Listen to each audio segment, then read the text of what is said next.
Shahrisabr shahri qadim va navqiron manzillardan. Bugungi kunda bu yerda 170 mingga yaqin turli millat va elat vakillari ahil-inoqlikda umrguzaronlik qilmoqda. Joriy yilning 13-14 mart kunlari o'tkazilgan yurt obodligi avvalo mahalladan boshlanadi shiori ostidagi umumxalq xayriya hasharlarida ham odamlar o'z jipsligi, birodarligini yana bir karra namoyon etdi. Masalan, shu kuni Turon, Ipak yo'li, Ziyokor mahallalarida hashar tadbirlari uyushqoqlik bilan tashkil etildi. Bizning mamlakatimizda 9 mingdan ortiq mahalla fuqarolar yig'ini bor va shundan 700 dan oshig'i Qashqadaryo viloyati hissasiga to'g'ri keladi. Endi o'zingiz bir tasavvur qilib ko'ring, ana shuncha mahallalardan aholi vakillari chiqib, ko'chalari tomon o'zlarining hududlarini tozalab, obod qilishyapti. Yurtimizning ko'rkiga qanchalik ko'rk qo'shiladi.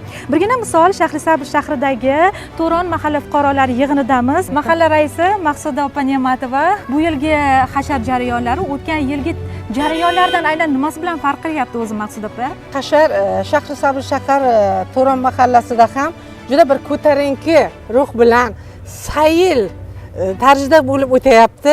Odamlarimiz ham juda bir chiroyli kayfiyat bilan mahallalarimizni obod qilish uchun har bir xonadon o'zini oldida latoklari bormi, daraxtlarga shakl berish juda bir ko'tarinki ruh bilan ish avjida bo'lyapti. Hamma xursand. Bulturgi hashar bilan bu yilgi hasharning o'rtasidagi farqni shunda deb o'ylayapman-da, kam ta'minlangan oilalarga qo'shnilar chiqib yordam beryapti. Bundan bilingki, xalq o'rtasida mehr oqibat kuchayyapti. Mana shuni o'zi juda bir ko'tarinki ruh deb o'ylayman. Xalqning o'rtasida qadriyat yo'qolib boryapti. Qadriyatlarimiz tiklanyapti. Bir-birimizga mehr oqibatlarimiz ko'payapti. Buning uchun prezidentimizga mingdan ming rahmat aytaman. Xalq o'rtasida mehr oqibat ko'paygandan keyin mana yashil makonga juda katta urg'a berildi. Bultur biz onalar bog'ini yaratgan edik. Bu yil nasib bo'lsa mahallamizda yoshlar bog'ini yaratyapmiz. Bundan juda ham bir xursandman. Mahallalar obod bo'lib boryapti, chiroyli bo'lib boryapti. Bundan butun xalqimizda ruhiyati ko'tarilgan, hamma chiroyli kayfiyat bilan prezidentimizga mingdan ming rahmat aytamiz. Mahalla obod bo'lsa, ko'chalar fayzli, atrof muhit pokiza, odamlar qalbida esa birdamlik va mehr oqibat mustahkamlanishi tabiiy. Shu bois xalqimizni azaldan birlashtirib kelayotgan ezgu an'analardan biri hasharlar yurtimizda obodlik va hamjihatlik timsoli sifatida qadrlanadi. Umummilliy hashar tadbirlarida ana shu qadriyatlarimizning o'rni va ahamiyati yoshlarga tushuntirildi. Navqiron yigit va qizlar ushbu xayrli tashabbusga xayrixohligini bildirishdi. Hashar o'zi bu nafaqat mehnat, balki birdamlik, hamjihatlik, vatanga bo'lgan muhabbat ramzi hisoblanadi. Bugun Shahrisabr davlat pedagogika institutining bir qator faol yoshlari ham aynan mana shu hasharda faol ishtirok etib kelmoqda. Yurtimiz go'zalligi, mahallamiz obodligi, oliy ta'lim muassasalarimizni yana ham go'zal qilish uchun institutimizning bir guruh faol yoshlari bugun Turon mahallasiga tashrif buyurdik. Shahrisabr shahar hokimligi tashabbusi bilan yoshlar bog'i yaratish uchun bir guruh faol yoshlar astoydil bel bog'lab mehnat qilishga keldi. Barcha birdek harakat qilmoqda. Bundan tashqari yana So'fqo'ron mahallasi, Kamolot, Ipak yo'li kabi mahallalarda ham bir guruh faol yoshlarimiz bilan birgalikda mana shunday tashabbuskor ishlarni amalga oshirmoqchimiz. 50 ga yaqin faol volontyor yoshlar bilan birgalikda tashrif buyurdik. Xayrullo, volontyor yoshlar doim ko'ngilli ravishda ishtirok etishadi va qilgan amallari uchun hech qanday bir mukofot olishmaydi. Faqatgina rahmat uchun ishlashadi, to'g'rimi? Volontyorlik o'zi ham shunday, hech qanday manfaat evaziga faqat ko'ngildan chiqarib yordam beruvchi tashkilot hisoblanadi. Bunga ko'ngilli ravishda a'zo bo'lgansizlar. Shunday. Bugungi kunda oliy ta'lim muassasamizda 3 ta fakultet mavjud bo'lsa, har bir fakultetdan, ya'ni 50 nafardan ko'ngilli volontyorlarimiz mavjud. Ya'ni hozirda 150 nafar volontyorlarimiz faoliyat olib bormoqda. Maktablarda, ya'ni inklyuziv ta'lim olayotgan talabalar holidan ham aynan institutimiz rahbariyati tomonidan xabar olmoqdamiz. Bu kabi saxovat, mehr ulashib kabi loyihalar doirasida ham bizning volontyorlarimiz faol ishtirok etib kelishmoqda. Bu kabi loyihalarni amalga oshirish o'ylaymanki har bitta yosh uchun kayfiyat beradi deb o'ylayman. Mana shunday yaxshiliklarni ulashish biz yoshlar uchun juda ham bir yuqori kayfiyat, energiya, yana ham o'z ustimizda ishlashga, harakat qilishga undamoqda. Qalbimizga ham taskin bermoqda. Ma'lumotlarga ko'ra, birgina 13 mart sanasida o'tkazilgan hasharda jami 580.741 nafar fuqaro faol ishtirok etib, 4.665 gektar yer maydoni obodonlashtirildi. 3.291 tonna maishiy chiqindilar olib chiqilgan. 3.480 kilometrlik latoklar tozalandi.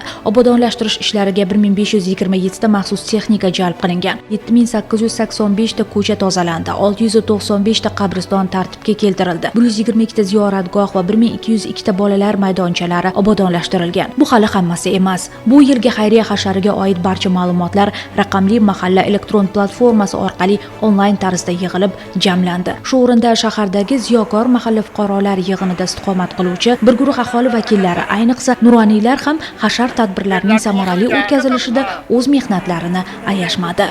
Biza shu kechasi yotib, erta turganimiz uchun shukr qilishimiz kerak. Shuncha ne'matlarni berib qo'ydi, bunga shukr qilishimiz kerak. Pensiya beradi, bunga shukr qilishimiz kerak. Yurimiz bemalol, mana yo'llarda qarang. Bundan ortganda nima kerak xalqqa? Xalq faqat endi shunga javob qaytarish kerak. Nima javob? Значит, bu ilm ma'rifat, bolalarga ilm ma'rifat berish kerak. Qachonki ilm ma'rifat bo'lsa, unda o'zgarish bo'ladi, yuksalish bo'ladi. Ilmsiz odam hech narsa bo'lmaydi. Yaqinda yoshlar bilan yig'ilish bo'ldi. Yig'ilishga prezidentimiz shunchalik e'tibor beryaptilarki, ularni gapirtirib, qani nima demoqchim bu? Nima qilsa yaxshi bo'ladi? Ular o'zining fikrini aytadi. O'shalarning fikridan chiqib, значит, prezidentimiz mana shunday topshiriq beryapti. Mana bunday qilsak, bolalarni o'qitish kerak, sportga shug'ullantirish kerak va hokazo. O'zbekistonni yuksalish uchun, kelajak uchun Al-Beruniylarday, Al-Xorazmiylarday, Ibn Sinolarday odamlar chiqarish uchun harakat qilyapti. Bu nimadan bo'ladi? Kitobdan bo'ladi. Ko'proq kitob o'qish kerak. Bolalarga kitob o'qish. Kitob o'qish uchun oldin o'zimiz o'qish kerak.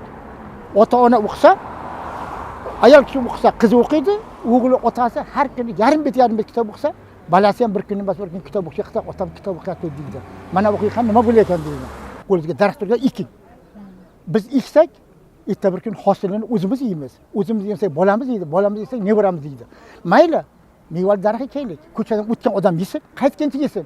Rahmat aytadi. Osmondan qush yesa ham savob aytadi, yerga tushgan qush yegani ham savob tegadi. Odam soyasi tegadi. Xuddi shunday shu biz yaxshilik qilib qolishimiz kerak odamlarga. Odamlarga manfaatimiz tegsin. Bizning manfaatimiz tegishimiz kerak xalqqa, qo'shnimizga, bolalarimizga, nevaralarimizga. Hashar bu hammamizniki. Butun ittifoqniki. Shu yer, ko'k hammasi bizniki bu. Bu yerga yashaymiz, shundan havo olamiz. Shu daraxt eksa, erta bir kun shu daraxt meva qilsa, kimdir yeydi uni. Savobga sherik bo'lamizmi? Kimdir ko'ngli ketsa, bir dona alva olib yeydi. Bir kilo alva yegancha ko'ngli to'ladi. Uyiga borib o'shani yemay qo'yish mumkin-da. Uyini olgan bo'ldir buni. Eksak, uyda ollar eksa, hamma joyga meva daraxt eksak, shu meva ko'p bo'lsa arzonchilik bo'ladi. Arzonchilik bo'lsa, xalq manfaatdor bo'ladi undan. Ko'z suyadi. Ko'z suygandan keyin o'sha daraxt sindirmaydi odam. Qayerga borsak biz aytamiz, o'rtoqlar, uylaring oldiga, ko'chalarga meva daraxt ekinglar. Tomorqalaringga ekinglar. Tomorqalaring bekor qolmasin. Yer bizni boqadi. Bittagina ariq, bolgarishga, bitta pomidor, bitta savza, bitta sholg'om, bitta falon esa ekib qo'ysak, o'zimizning ro'zg'orimizga narsa chiqsa, erta bir kun bozor arzon bo'ladimi? Odamlar billab, pal olib, taxlab qo'yibdi. Bir xil narsalarni ekkan, shu vaqtgacha bo'layotgan narsa. Endi qolganini mana taxlab qo'yibdi. Bugun erta sepib, mana yomg'irdan foydalanib chiqarib oladi. Hashar bahona yana uylariga kirib, biz ko'rib, mana o'shandan juda ko'nglimiz ochildi. Prezidentimiz aytgan gaplariga amal bo'lyapti. Odamlar asosida tushunib, shunga da'vat qilamiz. Ular o'shani davom ettiryapti odamlar. Qiziqqan joyim Andijonni ko'rsatdilar, mahallani. Yangi yil mahallasi ekan, hamma ko'chalarda obod, qariyasi, boshqasi hamma ishlayapti, juda chiroyli ko'rib. Shu jumladan biz ham qariyalarni yig'ib birgalikda mahallamizni obodonchilik uchun ishlab obod qilyapmiz. Chunki men o'zim 85 yoshga kiraman. Har bir mahallada bizda 11 kishidan iborat komissiyamiz bor. Har haftaga bir yig'ilamiz. Oyda bir mahallani uylariga kirib, ulardan ikkinchi kunlarga qaraymiz. Iqtisodiga qaraymiz, chorasiga qaraymiz, tog'chilik qilganmi, ishlamasa bo'lmaydi-ku. Firmasi bo'lsa, tovuq boqsa, misol uchun qo'y boqsa, hammasi o'ziga bog'liq bu narsalar. Hurmatli prezidentimiz juda e'tiborlari katta yosh avlodga. O'zini xalqini, vatanni sevadigan odam bo'lish kerak. O'zi mahallamizda o'zi ham Ziyokor mahalla o'z nomidan. Bu yerdan ko'p ziyolilar chiqqan, ilmli odamlar chiqqan. Mana siz guvohisiz hozir ko'ryapsiz. Qancha yoshlarimiz ishlab turibdi. Kimdir oqlayapti, mana o'zimning farzandim Toshkentgacha oqlab turibdi. Qariyalar bilan o'zim qurgan joylarni qaychi bilan kesyapman. Qariyalar daraxt ekyapti. Xullas, qilsa bo'ladi, ishlash kerak. Rahmat hurmatli prezidentimizni shunchalik g'amxo'rligi, kambag'alchilik bormi, boshqa yaqindagina u kishi har bir oilaga 1 milliondan berib chiqdilar. Bunaqa davlat qayerda bor o'zi? Pillakashlik mahallasida istiqomat qiluvchi Dilrabo Po'latova va u kishining turmush o'rtog'i nafaqa yoshida shu vaqtga qadar ijara yashashgan. Biroq hech vaqt hayotidan nolimagan yurtdoshlarimiz yaqindagina Bisey mas'uliyati cheklangan jamiyati tomonidan tashkil etilgan 260 million so'mlik loyiha, ya'ni chiqindi to'plash xonadoniga ega bo'lishdi. Endilikda xonadon ularga xatlab berilgan. Talab qilinadigani mahalladan kelayotgan chiqindilarni to'plab, saranjom, sarishtalikni ta'minlash.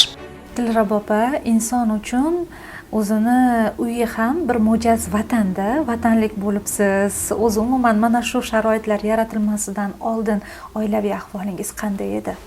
Biz pillakashlikka shu qizim xonadoniga turardik.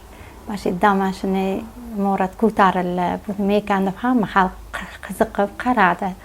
Keyin mana shu xonadon egasi yo'qlar, xonadonni shu topshiramiz ishini ham qilib o'tirishadi, ham o'ylik bo'ladilar. Kimsa xursand bo'lib, bizga nasib qilgan ekan, bizga berishdilar. Toza ozoda, hamma sharoitlar joyida, toza ozoda tutibmiz. Sharoit bor. Hovliga yashaganday bamisoli biza. Tashlandiq joy bo'layotdi. Mahallamizni chiroyiga chiroy qo'shildi. Xursand biza. Odamlar nima deyapti? Oldingi ahvol bilan bugungi ahvol farqini sezyaptimi? Albatta sezishyapti. Mana ko'chalarga bitta konteyner turishadi, yozga pashshalar qo'nib, hidlanaydi. Hozir mana xursand. Chiqindi tashlash madaniyatini oshirish uchun 3 ta bo'lakka bo'lingan ekan, konteynerlaringiz. Shu haqida ham bir ma'lumot bering. Birinchi mana konteynerimizga chiqindi universal tashlanadi. Ikkinchi konteynerimizga organik moddalarni tashlashga chiqarib qo'yibdi. Shisha idishlar alohida tashlanibdi. Kattalar-ku tushunadi, lekin yoshlarga o'zingiz ham targ'ib qilasiz. Albatta, yosh bolalar kelishadi. Aytamiz, paketga og'izlarini tugib kelinglar. Yoz bo'lsa hidlar chiqsa, pashara chiqsa cho'qadi o'zimizda deymiz. Ovqatlarimizga qo'nadi deymiz. Keyin hozir hamma bolalar tushunib qolgan. Bugun nimalarga shukr qilyapsiz? Davlatimiz tinchligi uchun birinchi avvalambor. Elimiz tinch, davlatimiz tinch, prezidentimizga rahmat mana shunday sharoitlarni yaratib bergan uchun. Biz xursandmiz. Mana shunday sharoitlar ko'p bo'laversin. Bizga o'xshagan insonlar ko'payaversin, uyli bo'lsin. Mana shunday sharoit yaratib berganiga xursand bo'laman men prezidentimizdan. Avvalambor. Bitta men emas, butun uyli xalqqa bersa, mana shu yerda, mana shu uyi bor insonlar o'tirsa, men xursandman. Masalan, toza ozoda tutganim uchun, xalq mana shuni tushungani uchun. Inson tug'ilibdiki, qo'lsiz, oyoqsiz bo'lsa ham yuraksiz, orzusiz, maqsadsiz bo'lmaydi inson. Albatta inson o'z mehnati bilan hamma narsaga erishgandek, biz ham astoydil mehnatimiz bilan shu natijalarga erishganimiz uchun, astoydil so'raganimiz uchun shu natijalarga erishaman. Mening maqsadim mana shunday mahallalarga ko'paysin. Mana shunday uysizlar uyli bo'lsin, toza ozoda tutsin hamisha. Buvasi bilan ikkalamiz biza 3 ta nabirani otasiz katta qilamiz. Yoshida bilan ilga xizmat qiladigan, nafi tegadigan insonlar bo'lsin deymiz. Vataniga doim sodiq insonlar bo'lib, labbay deb xizmatiga javob beradigan insonlar bo'lsin deymiz. Har xil kitoblar badarka qilamiz bayramlarga, bilgan saboqlarimizni o'rgatamiz, bilmaganlarimizni o'zgalardan o'rganamiz. Hayot hamma narsaga o'zi sekin-sekin ko'niktiradi, erishtiradi, yutuq yutamiz, yutqazamiz. Bu hayot. Shahrisabz shu kungi hashar tadbirlari davomida yanada fayzli maskanga aylandi. Albatta, bu kabi hasharlar nafaqat hududlarimizni obod qilishga, balki odamlar o'rtasida mehr va oqibatni mustahkamlashga, mahallalarda birdamlik, hamjihatlik muhitini yanada kuchaytirishga xizmat qilishi bilan ahamiyatli bo'ldi.